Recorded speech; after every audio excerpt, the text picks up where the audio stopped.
Engifisa ukuyicacisa la ukuthi musa ungenisa umuntu osomfice wemdala endlini yakho ungakomazi i-background yakho ukuthi ukhuliswe kanjani.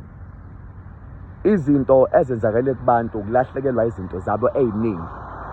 Ama-divorce amaningi enzeka ngoba abanye abangenanga ngothando nokuyinikela, babona i-opportunity ukuthi ngingakwazi ukusheshe nginothe ukuthi ngizwane nosibanibani mase ngiyamshiya mase ngithola uhalf wezinto zakhe.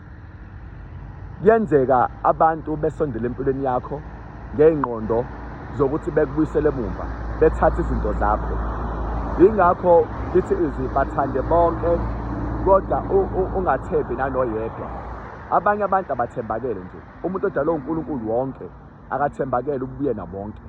Which is why kumele abantu ungabasondezi kuwena ngoba once bakubona ukuthi ulunge kakhulu bathathe advantage, ugcina wena usuthatha kancane ngenxa yokulunga kwakho.